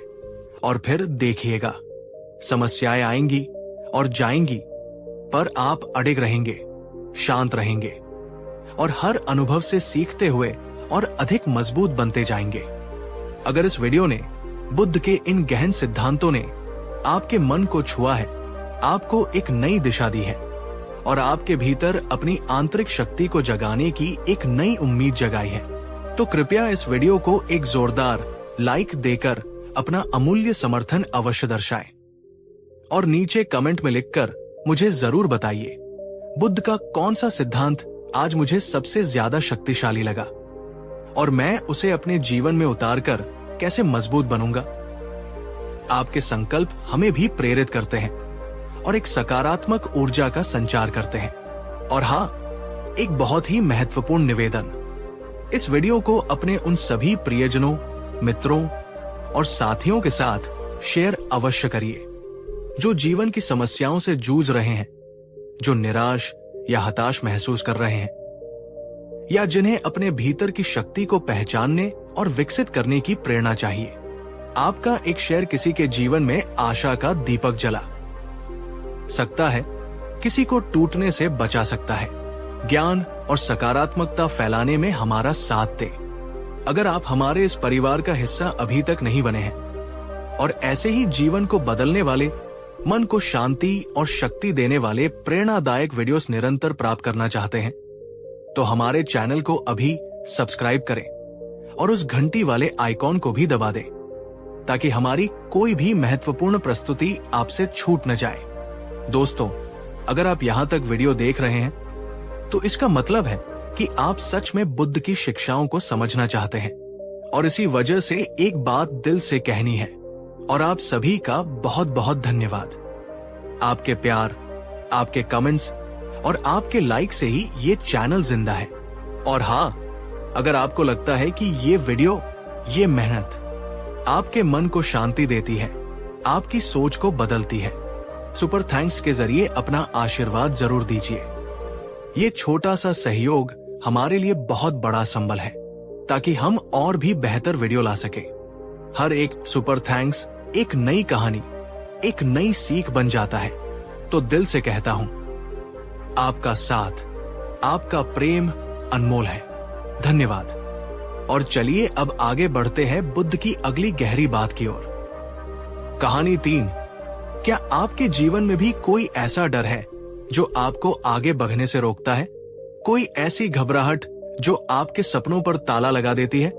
क्या आप भी कभी कभी खुद को कायर या डरपोक महसूस करते हैं और चाहते हैं कि काश आप निडर होते? डर एक छोटा सा शब्द, लेकिन इसकी पकड़ इतनी मजबूत होती है कि ये हमारी पूरी जिंदगी को प्रभावित कर सकता है। ये हमें नए अवसर आजमाने से रोकता है, हमारी आवाज को दबा देता है और हमें हमारी वास्तविक क्षमताओं तक पहुंचने नहीं देता। लेकिन क्या हो अगर मैं आपसे कहूं कि निडरता कोई जन्मजात गुण नहीं, बल्कि इसे सीखा और विकसित किया जा सकता है? आज मैं आपको भगवान गौतम बुद्ध के जीवन से जुड़ी एक ऐसी अद्भुत कहानी सुनाने जा रहा हूं जिसने एक अत्यंत डरपोक और कायर समझे जाने वाले व्यक्ति को एक साहसी और निडर योद्धा में बदल दिया। ये कहानी सिर्फ मनोरंजन के लिए नहीं, ये आपके भीतर सोए हुए साहस को जगाने का एक आह्वान है। ये समझने का अवसर है कि डर आखिर है क्या और बुद्ध के दिखाए मार्ग पर चलकर हम कैसे उस पर विजय पा सकते हैं। तो चलिए अपने मन को खुला रखकर एक गहरी सांस लेकर इस प्रेरणादायक कहानी और बुद्ध के ज्ञान में गोता लगाते हैं। बहुत समय पहले कोसल राज्य के एक सुदूर गांव में आतंक का साया मंडरा रहा था। ये आतंक किसी जंगली जानवर का नहीं, बल्कि कालभैरव नाम के एक निर्दयी और बलशाली डाकू का था। कालभैरव और उसके साथी जब भी गांव के आसपास से गुजरते, लूटपाट मचाते और विरोध करने वालों को बेरहमी से कुचल देते थे। गांव वाले उसके नाम से ही कांपते थे। उसी गांव में एक युवक रहता था जिसका नाम था सुधीर। सुधीर स्वभाव से अत्यंत भीरू यानी डरपोक था। ऊंची आवाज, अंधेरा या अनपेक्षित आहट भी उसके दिल की धड़कनें तेज कर देती थी। गांव के अन्य युवक जहां कालभैरव का सामना करने की योजनाएं बनाते भले ही डरते डरते, वहीं सुधीर किसी भी प्रकार के संघर्ष से बचने की कोशिश करता। लोग उसे भीरू दत्त या कायर सुधीर कहकर उसका मजाक उड़ाते थे। सुधीर खुद भी अपनी इस कायरता से परेशान था। वो साहसी बनना चाहता था, अपने परिवार और गांव की रक्षा करना चाहता था, लेकिन डर उसे जकड़े हुए था। वो रात रात भर जागकर यही सोचता कि वो इस डर से कैसे मुक्ति पाए। एक दिन गांव में ये खबर फैली कि करुणा और ज्ञान के सागर भगवान गौतम बुद्ध अपने भिक्षु संघ के साथ पास के ही एक वन में विहार कर रहे हैं। सुधीर के मन में एक क्षीण सी आशा की किरण जागी। उसने सुना था कि बुद्ध के पास हर समस्या का समाधान है। वे असंभव को भी संभव कर देते हैं। अत्यंत साहस जुटाकर और रास्ते में कालभैरव के मिल जाने के डर को किसी तरह दबाकर सुधीर रात के अंधेरे में ही बुद्ध से मिलने के लिए निकल पड़ा। वो बुद्ध के पास पहुंचा। बुद्ध एक विशाल वृक्ष के नीचे मंद चांदनी में ध्यानस्थ बैठे थे। उनके मुखमंडल पर अपार शांति और करुणा थी। सुधीर बुद्ध के चरणों में गिर पड़ा और रोते हुए बोला, भगवान, तथागत, मैं इस दुनिया का सबसे डरपोक इंसान हूं। मुझे हर चीज से डर लगता है। मेरा अपना साया भी मुझे डराता है। लोग मुझे कायर कहते हैं और मैं भी खुद को धिक्कारता हूं। कृपा करें, मुझे इस डर से मुक्ति दिलाएं, मुझे निडर बनाएं। बुद्ध ने धीरे से अपनी आंखें खोली। उनकी दृष्टि में न कोई उपहास था, न कोई आश्चर्य, केवल गहन समझ और प्रेम था। उन्होंने अत्यंत शांत और मधुर स्वर में कहा, उठो वत्स सुधीर, डर कोई ऐसी वस्तु नहीं जो तुम्हारे भीतर स्थायी रूप से निवास करती हो। ये मन की एक अवस्था है, एक विचार है जिसे बदला जा सकता है। सुधीर ने आशा भरी नजरों से बुद्ध की ओर देखा। पर कैसे भगवान, मैं क्या करूं? बुद्ध मुस्कुराए। मैं तुम्हें कोई मंत्र या ताबीज नहीं दूंगा सुधीर। मैं तुम्हें डर के स्वरूप को समझने और उसे जीतने का मार्ग दिखाऊंगा। ध्यान से सुनो, ये 5 बातें तुम्हारे जीवन को बदल सकती है। और तब बुद्ध ने उसे वे 5 महत्वपूर्ण शिक्षाएं दी, जिन्होंने न केवल सुधीर बल्कि इतिहास में अनेकों को डर पर विजय पाने में सहायता की है। बुद्ध ने अपनी पहली शिक्षा दी, सुधीर, मनुष्य का अधिकांश डर अज्ञात से उत्पन्न होता है। तुम अंधेरे से इसलिए डरते हो क्योंकि तुम नहीं जानते कि अंधेरे में क्या छिपा है। तुम कालभैरव से इसलिए डरते हो क्योंकि तुमने उसकी शक्ति और क्रूरता की कहानियां सुनी है, पर तुमने अपनी आंतरिक शक्ति को अभी तक पहचाना नहीं है। उन्होंने समझाया, ज्ञान प्रकाश की तरह है। जैसे प्रकाश के आते ही अंधेरा मिट जाता है, वैसे ही जब तुम किसी स्थिति, व्यक्ति या अपने ही मन के बारे में सही ज्ञान प्राप्त करते हो तो उससे जुड़ा भय स्वतः ही कम होने लगता है। डर को भगाने की कोशिश मत करो, डर के कारण को समझने की कोशिश करो। अपने डर का विश्लेषण करो। पूछो खुद से, मैं किस चीज से डर रहा हूं? क्या मेरा डर वास्तविक है या सिर्फ मेरी कल्पना? इस डर का सबसे बुरा परिणाम क्या हो सकता है? क्या मैं उसका सामना नहीं कर सकता? दोस्तों, अब एक सवाल आपसे, क्या आपके जीवन में कोई ऐसा डर है जिसका कारण आप ठीक से जानते ही नहीं? बस एक अनजाना सा खौफ है? क्या आपने कभी अपने किसी बड़े डर के बारे में गहराई से जानकारी जुटाने या उसे समझने की कोशिश की है? कमेंट में लिखिए, हाँ, मैंने अपने डर को समझने की कोशिश की है, या नहीं, मैं अब करूंगा। ये पहला कदम बहुत महत्वपूर्ण है। बुद्ध ने सुधीर से कहा, वत्स, काल भैरव की शक्ति बाहरी है, शारीरिक है। तुम्हारी शक्ति तुम्हारे भीतर है, मानसिक और आत्मिक है। अपने भीतर की शक्ति को जानो, उसे पहचानो। जब तुम अपने सामर्थ्य को जान लोगे तो बाहरी भय तुम्हें छोटा लगने लगेगा। मेरे प्यारे दोस्तों, अगर बुद्ध की ये पहली शिक्षा आपको तर्कसंगत लगी हो और इसने आपको अपने डर को एक नए नजरिए से देखने की प्रेरणा दी हो, तो इस वीडियो को एक लाइक जरूर दें और इसे उन लोगों के साथ शेयर करें जो अक्सर अज्ञात के भय से ग्रसित रहते हैं। ज्ञान का प्रकाश फैलाएं। बुद्ध ने सुधीर की आंखों में झांकते हुए दूसरी शिक्षा दी। सुधीर, तुम्हारा मन या तो अतीत की किसी बुरी स्मृति में उलझा रहता है। पिछली बार जब डाकू आए थे तो कितना नुकसान हुआ था, या फिर भविष्य की भयावह कल्पनाओं में खोया रहता है। अगर काल भैरव आ गया तो मेरा क्या होगा? तुम्हारा मन वर्तमान क्षण में स्थिर नहीं है और यही डर का मुख्य भोजन है। उन्होंने समझाया, डर वर्तमान में नहीं जीता वत्स। जब तुम पूरी तरह से वर्तमान क्षण में होते हो, अपने कार्य में, अपनी सांसों में, तो डर के लिए कोई स्थान नहीं बचता। जैसे सूर्य की प्रखर किरणों के सामने ओस की बूंदें टिक नहीं पाती, वैसे ही वर्तमान क्षण की जागरूकता के सामने डर के विचार विलीन हो जाते हैं। जब काल भैरव तुम्हारे सामने नहीं है तो उसके बारे में सोचकर क्यों डरना? और जब वो सामने आ ही जाए तो डरने के बजाय उस क्षण में जो उचित हो वो करने पर ध्यान केंद्रित करना चाहिए। अपनी सांसों पर ध्यान दो, वे हमेशा वर्तमान में चलती है।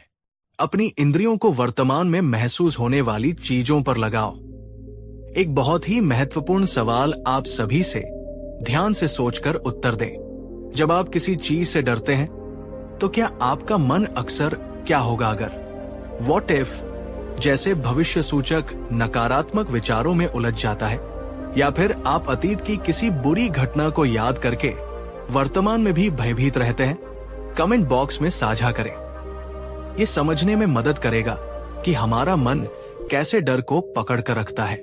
बुद्ध ने गहरी शांति से कहा, वत्स, आनापानसती का अभ्यास करो। अपनी आती जाती सांसों के प्रति सजग रहो। जब भी डर का विचार आए, तुरंत अपना ध्यान अपनी सांसों पर ले आओ।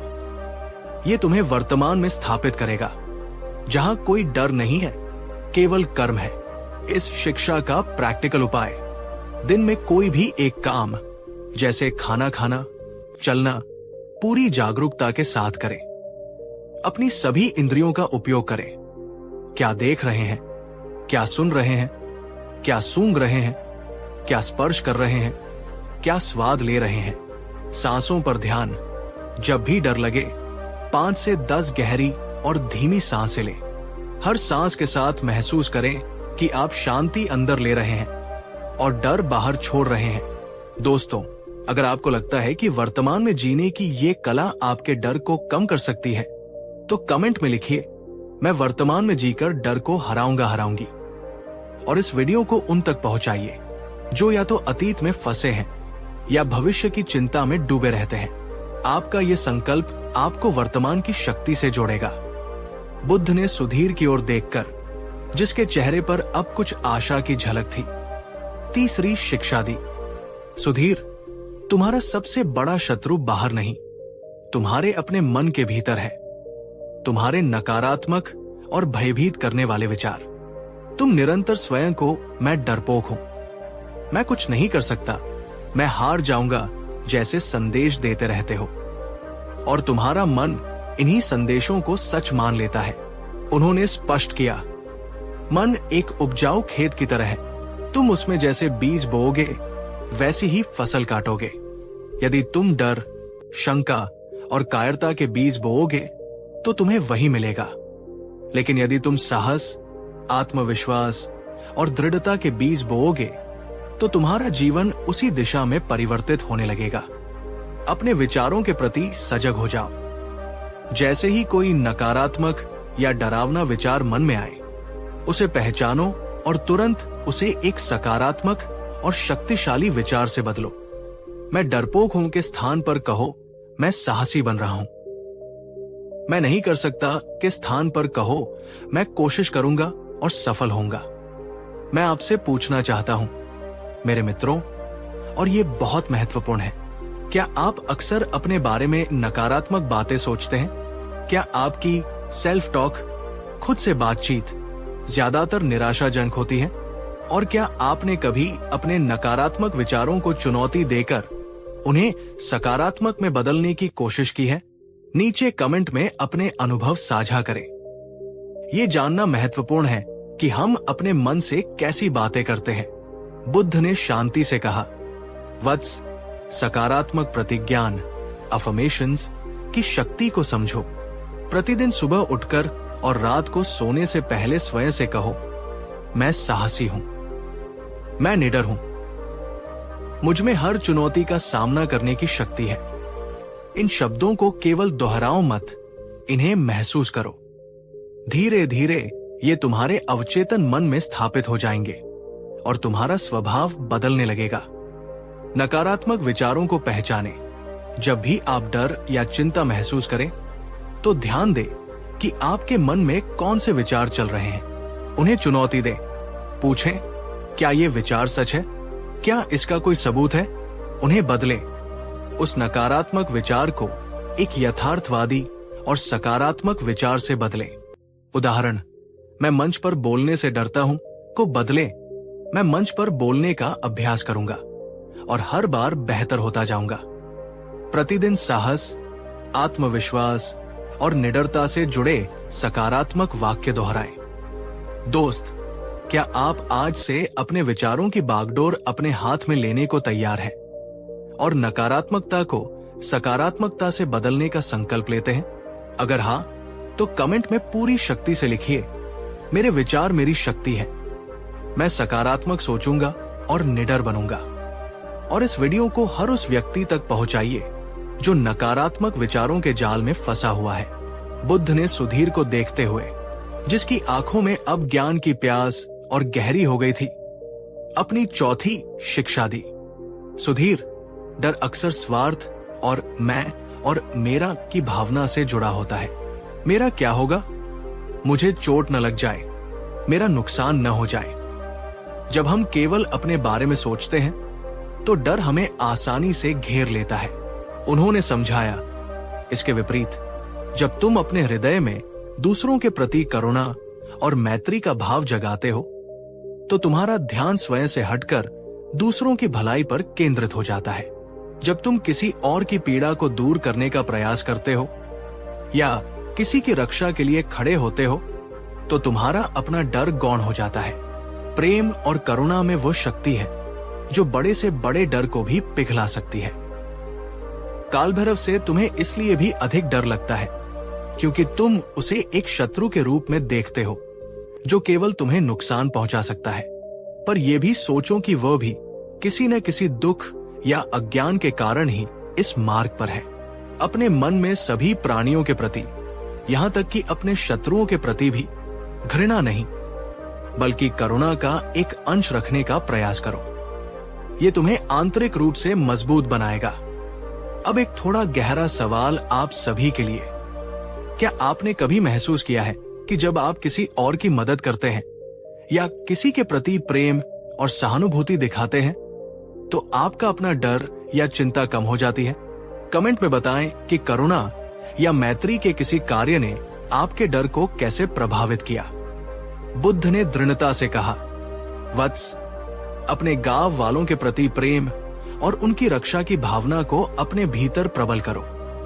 जब तुम्हारा उद्देश्य स्वयं की रक्षा से बड़ा होकर दूसरों की रक्षा बन जाएगा तो तुम्हें असीम साहस मिलेगा। दूसरों के लिए जीने में जो निडरता है वो स्वयं के लिए जीने में नहीं। इस शिक्षा का प्रैक्टिकल उपाय, प्रतिदिन कुछ मिनट शांत बैठकर पहले स्वयं के लिए, फिर अपने प्रियजनों, फिर तटस्थ लोगों, फिर अपने शत्रुओं और अंत में सभी प्राणियों के लिए सुख और शांति की कामना करें। सभी जीव सुखी हों, सभी जीव भयमुक्त हों। दयालुता के छोटे कार्य, प्रतिदिन कम से कम एक छोटा सा कार्य बिना किसी अपेक्षा के दूसरों की भलाई के लिए करें। अगर आप इस बात से सहमत हैं कि प्रेम और करुणा में डर को जीतने की अद्भुत शक्ति है और आप अपने हृदय में इन गुणों को विकसित करने का संकल्प लेते हैं, तो कमेंट करिए, मैं करुणा और प्रेम से डर पर विजय प्राप्त करूंगी। याद रखिए, प्रेम सबसे बड़ा कवच है। बुद्ध ने अपनी अंतिम और सबसे क्रियात्मक शिक्षा देते हुए कहा, सुधीर, अब तक तुमने जो भी सुना और समझा वो ज्ञान है, लेकिन ज्ञान तब तक अधूरा है जब तक उसे कर्म में न उतारा जाए। डर पर वास्तविक विजय केवल सोचने या समझने से नहीं, बल्कि कर्म करने से मिलती है। तुम्हें अपने डर का सामना करना ही होगा, भले ही छोटे छोटे कदमों से।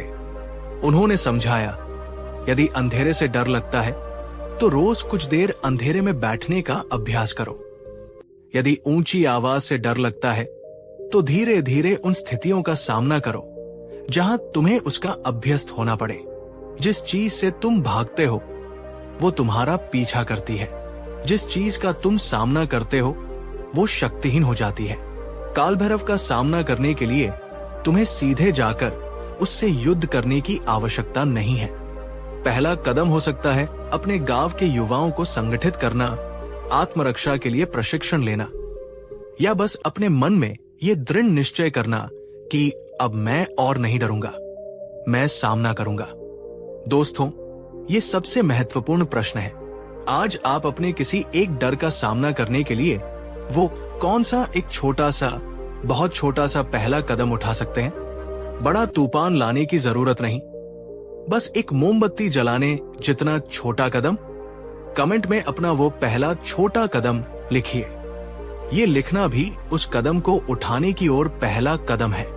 बुद्ध ने अपनी बात समाप्त करते हुए कहा, वत्स सुधीर, साहस डर की अनुपस्थिति नहीं है, बल्कि डर के होते हुए भी सही कर्म करने का निर्णय है।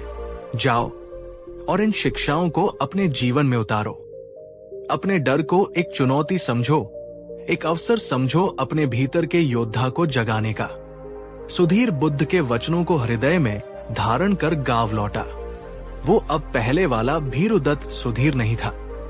उसके मन में एक नई ऊर्जा, एक नया संकल्प था।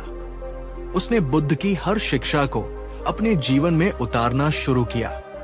जब भी उसे काल भैरव का डर सताता, वो उसके स्वरूप का विश्लेषण करता, अपनी सांसों पर ध्यान केंद्रित करके वर्तमान में लौट आता। वो निरंतर स्वयं से कहता, मैं साहसी हूं, मैं अपने गांव की रक्षा कर सकता हूं। उसने गांव के बच्चों और बूढ़ों के प्रति करुणा का भाव विकसित किया और उनकी सुरक्षा की चिंता उसे प्रेरित करने लगी। सबसे महत्वपूर्ण, उसने कर्म करना शुरू किया। पहले उसने गांव के कुछ युवाओं से डरते डरते बात की, उन्हें आत्मरक्षा के लिए संगठित होने का सुझाव दिया। कुछ ने उसका मजाक उड़ाया, पर कुछ उसकी बातों में सच्चाई देखकर उसके साथ हो लिए। सुधीर ने उन्हें लाठी चलाना और संकट के समय एक दूसरे का साथ देने का प्रशिक्षण देना शुरू किया, जो उसने कभी किसी पूर्व सैनिक से सीखा था। हर दिन वो थोड़ा और साहसी बनता गया। कुछ महीनों बाद काल भैरव और उसके साथी एक बार फिर गांव की ओर बढ़े, लूटपाट के इरादे से। पहले की तरह गांव वाले घरों में छिपने लगे, लेकिन इस बार कुछ अलग था। सुधीर, जो अब भीरुदत्त नहीं बल्कि मन से अभयदत्त, अभय देने वाला बन चुका था, अपने प्रशिक्षित साथियों के साथ गांव के मुहाने पर खड़ा हो गया। उसके हाथ कांप नहीं रहे थे, उसकी आवाज में दृढ़ता थी। काल भैरव ने जब सुधीर और उसके मुट्ठी भर साथियों को देखा तो वो हंसा। अरे, ये तो वही डरपोक सुधीर है, आज मरने का शौक चढ़ा है क्या? सुधीर ने गहरी सांस ली, बुद्ध के वचनों को याद किया। उसने अपनी डर की भावना को देखा, स्वीकार किया और फिर उसे अपने संकल्प और गांव वालों के प्रति करुणा से ढक दिया। उसने दृढ़ आवाज में कहा, काल भैरव, अब ये गांव तुम्हारी लूट का शिकार नहीं बनेगा। हम अपने प्राणों की आहुति दे देंगे, पर अपने परिवार और अपनी मिट्टी की रक्षा करेंगे। ये अप्रत्याशित प्रतिरोध देखकर काल भैरव और उसके साथी कुछ क्षण के लिए ठिठके। सुधीर और उसके साथियों ने जिस साहस और एकता का प्रदर्शन किया, उससे डाकुओं के मन में भी भय उत्पन्न हुआ। छोटी सी झड़प हुई, पर गांव वालों के संगठित प्रतिरोध और सुधीर के नेतृत्व ने डाकुओं के हौसले पस्त कर दिए। उन्हें एहसास हुआ कि ये गांव अब आसान शिकार नहीं रहा। वे बिना अधिक नुकसान पहुंचाए पीछे हट गए। उस दिन के बाद सुधीर पूरे गांव के लिए एक नायक बन गया। वो भीरुदत्त से वीर सुधीर कहलाने लगा। उसने ये साबित कर दिया कि डर पर विजय पाई जा सकती है और कायरता कोई स्थायी अभिशाप नहीं है। तो मेरे प्यारे दोस्तों, सुधीर की ये अद्भुत रूपांतरण की कहानी और बुद्ध की कालजयी शिक्षाएं हमें यही विश्वास दिलाती है कि हम में से हर कोई अपने डर पर विजय पा सकता है। निडरता कहीं बाहर से नहीं आती, वो हमारे अपने भीतर ही छिपी होती है। बस उसे जगाने की, उसे पोषित करने की आवश्यकता होती है। क्या सुधीर की कहानी ने आपके भीतर भी साहस की कोई चिंगारी जलाई? क्या बुद्ध के वचनों ने आपको अपने डर को एक नए दृष्टिकोण से देखने में मदद की? अगर आपका उत्तर हाँ है, तो आज से ही इन 5 शिक्षाओं को अपने जीवन का मार्गदर्शक बना लीजिए। अपने डर को समझिए, वर्तमान में रहिए, सकारात्मक सोचिए, करुणा का अभ्यास कीजिए और सबसे महत्वपूर्ण, छोटे छोटे साहसिक कदम उठाइए। यकीन मानिए, हर छोटा कदम आपके आत्मविश्वास को बढ़ाएगा और आपके डर को कम करेगा। चेनाई 4। क्या आपका मन एक अनियंत्रित घोड़े की तरह आपको कभी अतीत की धूल भरी गलियों में ले जाता है, तो कभी भविष्य की अनिश्चित चिंताओं में भटकाता है? क्या आप शांति चाहते हैं, पर आपका मन आपको चैन से बैठने नहीं देता? एक विचार आता है, फिर दूसरा, फिर तीसरा, और आप बस उनके पीछे भागते रहते हैं, थकते रहते हैं, हारते रहते हैं। अगर हाँ, तो आज का ये वीडियो आपके लिए है। आज हम उस सबसे बड़ी गुलामी से आजादी की बात करेंगे जो हमें किसी और ने नहीं, बल्कि हमारे अपने मन ने दी है। और इस आजादी का मार्ग दिखाया है स्वयं भगवान गौतम बुद्ध ने। आज हम जानेंगे कि कैसे अपने मन के गुलाम नहीं, बल्कि मालिक बने। ये सिर्फ एक जानकारी नहीं, ये एक रूपांतरण की यात्रा है। लेकिन इस यात्रा को शुरू करने से पहले मैं आपसे एक सीधा सवाल पूछना चाहता हूं। ईमानदारी से जवाब दीजिएगा। दिन भर में कितनी बार आपको ऐसा लगता है कि आपका मन आपके नियंत्रण में नहीं, बल्कि मन आपको नियंत्रित कर रहा है? नीचे कमेंट में टाइप करें, अक्सर, कभी कभी या बहुत कम। मैं आपके जवाबों का इंतजार करूंगा। तो चलिए, अपने दिल और दिमाग को खोलकर इस अद्भुत ज्ञान को ग्रहण करने के लिए तैयार हो जाइए, क्योंकि आज जो आप सुनेंगे वो आपकी जिंदगी बदल सकता है। तो चलिए, अपने मन को एकाग्र करके एक गहरी सांस लेकर बुद्ध के इन जीवन बदलने वाले नियमों को जानने और समझने का प्रयास करते हैं। बहुत समय पहले की बात है। एक विशाल और समृद्ध साम्राज्य का एक प्रतापी सम्राट था, जिसका नाम था विक्रमादित्य। हम उसे ये काल्पनिक नाम देते हैं। सम्राट विक्रमादित्य के पास धन, शक्ति, विशाल सेना और हर प्रकार का ऐश्वर्य था। उसकी प्रजा उससे प्रेम करती थी और शत्रु उसके नाम से कांपते थे। लेकिन इतनी सारी उपलब्धियों और सुख सुविधाओं के बावजूद सम्राट का मन अक्सर अशांत रहता था। उसे रात को ठीक से नींद नहीं आती थी। राज्य की चिंताएं, भविष्य की आशंकाएं और कभी कभी अनजाने भय उसके मन पर हावी रहते थे। वो अपने ही विचारों का कैदी बन गया था। उसने कई राजवैद्यों, ज्योतिषियों और पंडितों से सलाह ली, पर कोई भी उसे स्थायी शांति नहीं दिला सका।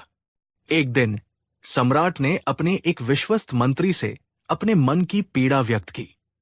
मंत्री ने उसे बताया कि पास के ही एक वन में आत्मज्ञानी भगवान बुद्ध अपने भिक्षुओं के साथ ठहरे हुए हैं और उनके पास जीवन की हर गुत्थी का समाधान है। सम्राट ने अपनी राजसी वेशभूषा त्याग कर एक साधारण नागरिक का वेश धारण किया और अकेले ही बुद्ध से मिलने चल पड़ा। वो बुद्ध के समक्ष पहुंचा। बुद्ध एक पीपल वृक्ष के नीचे शांत भाव से ध्यानस्थ थे। उनके चेहरे पर अलौकिक तेज और असीम शांति थी, जिसे देखकर ही सम्राट के मन को कुछ शीतलता मिली। जब बुद्ध ने आंखें खोली तो सम्राट ने उन्हें प्रणाम किया और हाथ जोड़कर कहा, भगवन, मैं इस विशाल साम्राज्य का अधिपति हूं। मेरे पास संसार के समस्त सुख है, पर मेरे मन में तिल भर भी शांति नहीं है। मेरा मन हर समय विचारों के तूफान में घिरा रहता है। मैं अपने ही मन का दास बन गया हूं। कृपा करके मुझे अपने मन पर राज करने का, उसे वश में करने का मार्ग बताएं। बुद्ध ने सम्राट की ओर करुणापूर्ण दृष्टि से देखा और मुस्कुराए। उन्होंने कहा, राजन, तुम्हारा प्रश्न बहुत महत्वपूर्ण है। मन पर विजय पाना ही संसार की सबसे बड़ी विजय है, क्योंकि जो अपने मन को जीत लेता है वो समस्त जगत को जीत लेता है। मन ही बंधन का कारण है और मन ही मुक्ति का। सम्राट ने उत्सुकता से पूछा, भगवन, ये कैसे संभव है? ये चंचल मन कैसे वश में होगा? बुद्ध ने कहा, मैं तुम्हें 3 सरल पर अत्यंत शक्तिशाली नियम बताता हूं। यदि तुमने इन्हें अपने जीवन का आधार बना लिया तो तुम न केवल अपने मन पर राज कर सकोगे, बल्कि जीवन के हर क्षेत्र में सफलता और शांति प्राप्त करोगे। और तब बुद्ध ने अपने वे 3 नियम बताने शुरू किए, जो मन को साधने की कुंजियां है। बुद्ध ने अपना पहला नियम बताया, राजन, मन का स्वभाव है विचार उत्पन्न करना, जैसे नदी का स्वभाव है बहना। तुम विचारों को आने से रोक नहीं सकते, और न ही तुम्हें उन्हें रोकने का प्रयास करना चाहिए। समस्या विचार नहीं, बल्कि विचारों के साथ तुम्हारा तादात्म्य है, तुम्हारा उनके साथ एक हो जाना। उन्होंने समझाया, जब कोई विचार मन में आता है, चाहे वो अच्छा हो या बुरा, सुखद हो या दुखद, तुम तुरंत उसमें लिप्त हो जाते हो। यदि क्रोध का विचार आता है तो तुम क्रोधित हो जाते हो। यदि भय का विचार आता है तो तुम भयभीत हो जाते हो।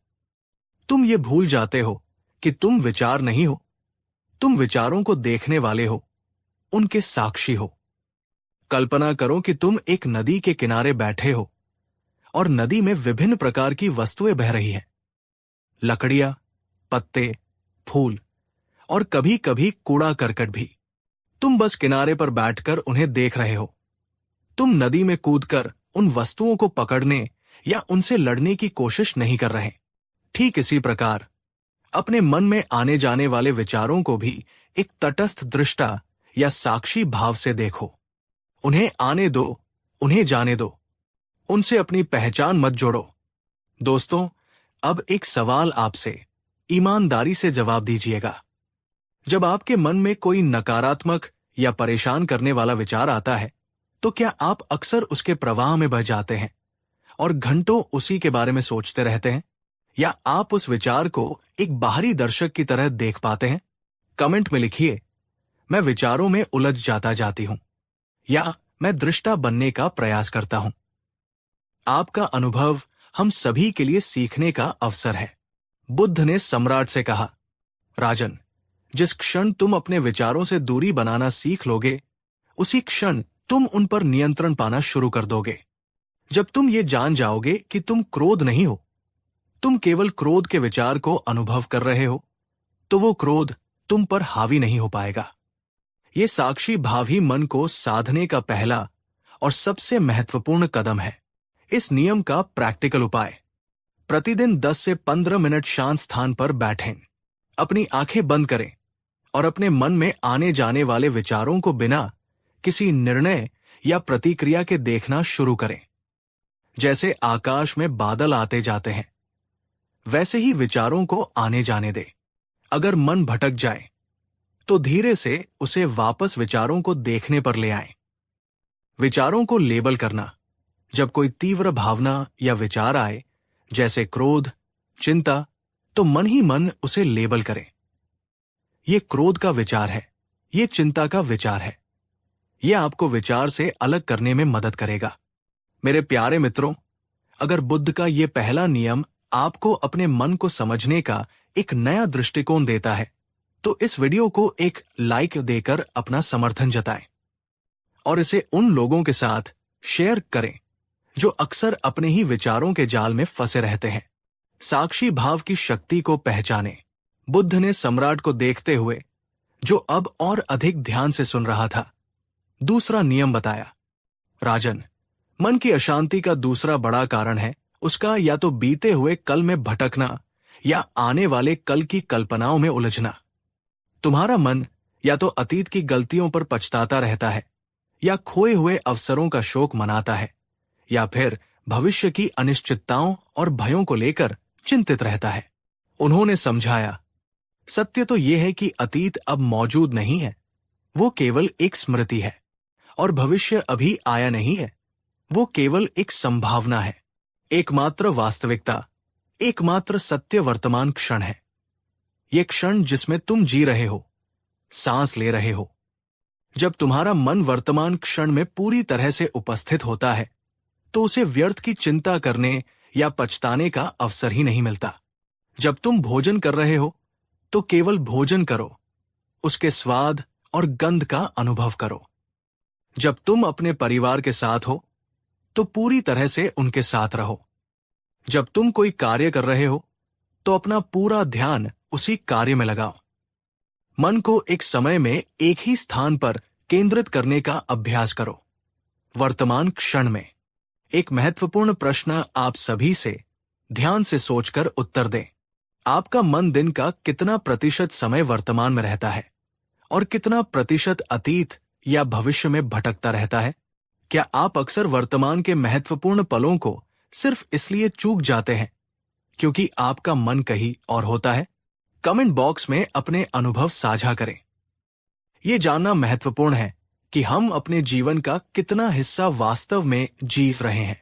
बुद्ध ने गहरी शांति से कहा, राजन, जब तुम वर्तमान क्षण में जीना सीख लोगे, तो तुम पाओगे कि जीवन कितना सुंदर और सरल है।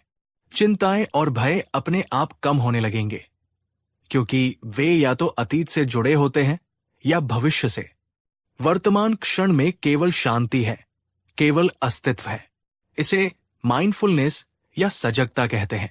दिन के छोटे छोटे कार्यों को पूरी जागरूकता के साथ करें। जैसे चाय पीते समय सिर्फ चाय के स्वाद, उसकी गर्माहट और सुगंध पर ध्यान दें। चलते समय अपने कदमों और अपने आसपास के वातावरण के प्रति सजग रहें। जब मन बहुत ज्यादा भटक रहा हो, तो रुकें और 5 चीजें देखें।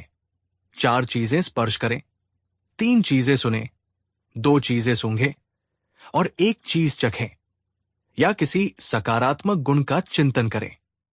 यह आपको तुरंत वर्तमान में ले आएगा। दोस्तों, अगर आपको लगता है कि वर्तमान में जीने की ये कला आपके मन को शांत और केंद्रित कर सकती है, तो कमेंट में लिखिए, मैं वर्तमान क्षण में जीकर अपने मन पर राज करूंगी। और इस वीडियो को उन तक पहुंचाइए जो या तो अतीत की यादों में खोए रहते हैं या भविष्य की चिंताओं से घिरे रहते हैं। आपका यह संकल्प आपको जीवन के हर पल का आनंद लेने की शक्ति देगा। बुद्ध ने सम्राट को, जिसके चेहरे पर अब एक नई समझ की आभा थी, अपना तीसरा और अंतिम नियम बताया। राजन, तुम्हारा मन एक बगीचे की तरह है। यदि तुम उसमें अच्छे बीज नहीं बोओगे और उसकी देखभाल नहीं करोगे, तो उसमें जंगली घास-फूस और कांटेदार झाड़ियां अपने आप उगाएंगी। इसी प्रकार, यदि तुम अपने मन को सकारात्मक, रचनात्मक और कुशल विचारों से प्रशिक्षित नहीं करोगे, तो उसमें नकारात्मक, विनाशकारी और अकुशल विचार स्वतः ही घर बना लेंगे। उन्होंने स्पष्ट किया, केवल विचारों को देखना या वर्तमान में रहना ही पर्याप्त नहीं है। तुम्हें सक्रिय रूप से अपने मन को सही दिशा में प्रशिक्षित करना होगा।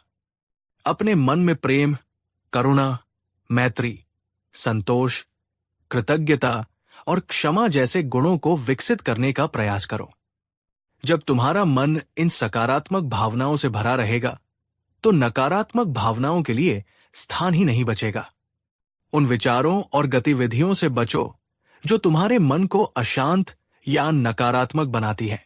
अच्छी संगत में रहो, प्रेरणादायक साहित्य पढ़ो और ऐसे कार्यों में संलग्न रहो जो तुम्हें और दूसरों को खुशी दें।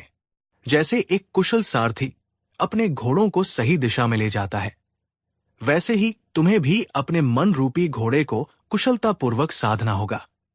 मैं आपसे पूछना चाहता हूं, मेरे मित्रों, और ये आत्मनिरीक्षण का प्रश्न है, आप अपने मन को पोषित करने के लिए प्रतिदिन क्या करते हैं? क्या आप जानबूझकर सकारात्मक विचारों को अपने मन में स्थान देते हैं, या आप उसे अपने हाल पर छोड़ देते हैं? आपकी दिनचर्या में ऐसी कौन सी गतिविधियां हैं जो आपके मन को शांत और सकारात्मक बनाती हैं? नीचे कमेंट में अपनी सकारात्मक आदतों को साझा करें। शायद आपकी कोई आदत दूसरों के लिए प्रेरणा बन जाए। बुद्ध ने शांति से कहा, राजन, मन का प्रशिक्षण एक सतत प्रक्रिया है। जैसे शरीर को स्वस्थ रखने के लिए निरंतर व्यायाम की आवश्यकता होती है, धैर्य और निरंतरता के साथ तुम अपने मन को अपना सबसे अच्छा मित्र और सबसे शक्तिशाली सहयोगी बना सकते हो। ये तुम्हारे हाथ में है। इस नियम का प्रैक्टिकल उपाय, प्रतिदिन सोने से पहले 3 ऐसी चीजों के बारे में लिखें जिनके लिए आप आभारी हैं। ये आपके मन को सकारात्मकता की ओर मोड़ेगा। प्रतिदिन कुछ मिनट शांत बैठकर पहले स्वयं के लिए, फिर अपने प्रियजनों, फिर तटस्थ लोगों, फिर कठिन लोगों और अंत में सभी प्राणियों के लिए प्रेम, दया और शुभकामनाएं भेजें। प्रेरणादायक किताबें पढ़ें, उत्थान करने वाला संगीत सुनें और ऐसे लोगों के साथ समय बिताएं जो सकारात्मक हो। दोस्त, क्या आप आज से अपने मन रूपी बगीचे में सकारात्मकता के बीज बोने और उसे प्रेम से सींचने का संकल्प लेते हैं? अगर हाँ, तो कमेंट में पूरी दृढ़ता से लिखिए, मैं अपने मन को सकारात्मक विचारों से प्रशिक्षित कर अपना सर्वश्रेष्ठ मित्र बनाऊंगा। और इस वीडियो को हर उस व्यक्ति तक पहुंचाइए जिसे अपने मन को नकारात्मकता से सकारात्मकता की ओर ले जाने की प्रेरणा चाहिए। सम्राट विक्रमादित्य ने बुद्ध के इन 3 नियमों को अपने हृदय की गहराइयों में उतार लिया। उसके मन का अंधकार जैसे छंटने लगा था। उसे वो मार्ग मिल गया था जिसकी उसे वर्षों से तलाश थी। उसने बुद्ध को कोटि-कोटि धन्यवाद दिया और एक नए संकल्प, एक नई दृष्टि के साथ अपने महल को लौटा। सम्राट ने बुद्ध के बताए नियमों को अपने दैनिक जीवन का अभिन्न अंग बना लिया।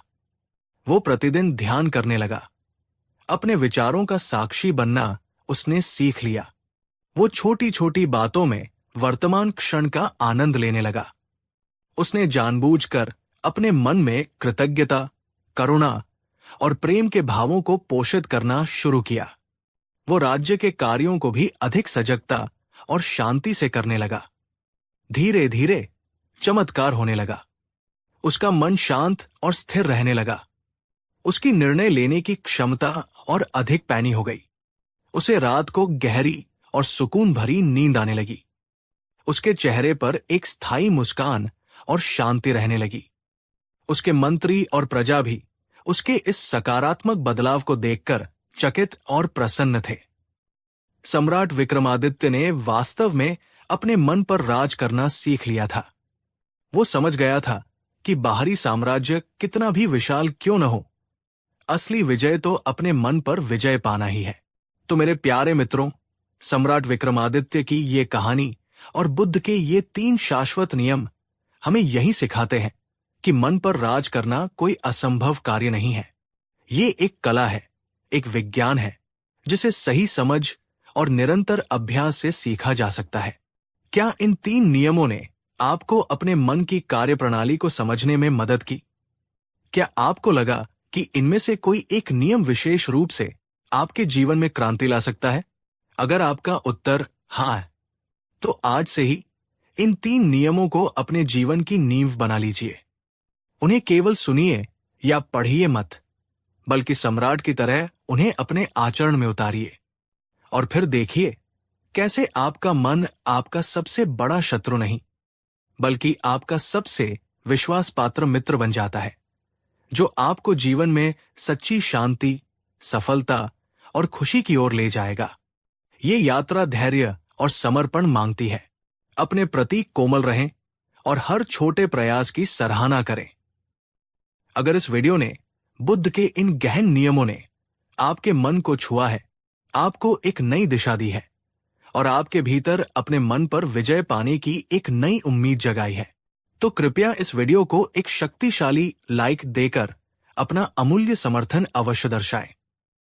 और नीचे कमेंट में लिखकर मुझे जरूर बताइए, बुद्ध का कौन सा नियम आज मेरे लिए सबसे महत्वपूर्ण है और मैं उसे अपने जीवन में कैसे उतारने का संकल्प लेती हूं। आपके संकल्प हमें भी प्रेरित करते हैं और एक सकारात्मक ऊर्जा का संचार करते हैं। और हां, एक बहुत ही महत्वपूर्ण निवेदन, इस वीडियो को अपने उन सभी प्रियजनों, मित्रों और साथियों के साथ शेयर अवश्य करिए जो अपने मन की चंचलता से परेशान हैं, जो शांति और आत्मनियंत्रण की तलाश में हैं, या जो अपने जीवन को एक सकारात्मक दिशा देना चाहते हैं। आपका एक शेयर किसी के जीवन में मानसिक शांति का दीप जला सकता है, ज्ञान का प्रकाश फैलाने में हमारी सहायता करें। अगर आप हमारे इस परिवार का हिस्सा अभी तक नहीं बने हैं और ऐसे ही जीवन को बदलने वाले, मन को शांति और शक्ति देने वाले प्रेरणादायक वीडियोस निरंतर प्राप्त करना चाहते हैं, तो हमारे चैनल को अभी सब्सक्राइब करें और उस घंटी वाले आइकॉन को भी दबा दें ताकि हमारी कोई भी महत्वपूर्ण प्रस्तुति आपसे छूट न जाए। जाने से पहले मैं आपसे एक अंतिम पर बहुत महत्वपूर्ण प्रश्न पूछना चाहता हूं। अगर आप बुद्ध के इन 3 नियमों का पालन करके अपने मन पर पूरी तरह से राज करने में सफल हो जाते हैं, तो आपकी जिंदगी में सबसे बड़ा सकारात्मक बदलाव क्या आएगा? आप उस मानसिक शक्ति का उपयोग किस महान उद्देश्य के लिए करना चाहेंगे? कृपया नीचे कमेंट बॉक्स में अपने उस सपने को, उस लक्ष्य को हमारे साथ साझा करें। अपने विचारों को शब्दों में व्यक्त करने से उन्हें वास्तविकता में बदलने की प्रेरणा मिलती है। हम सब आपके महान लक्ष्यों को जानकर प्रसन्न होंगे। आपका मन आपकी सबसे बड़ी शक्ति है। इसे पहचानिए, इसे साधिए और इसके स्वामी बनिए। अगली बार तक अपने मन की शांति और अपने जीवन की बागडोर अपने हाथों में रखिए। आपका बहुत बहुत धन्यवाद। बुद्ध शरणं गच्छामि।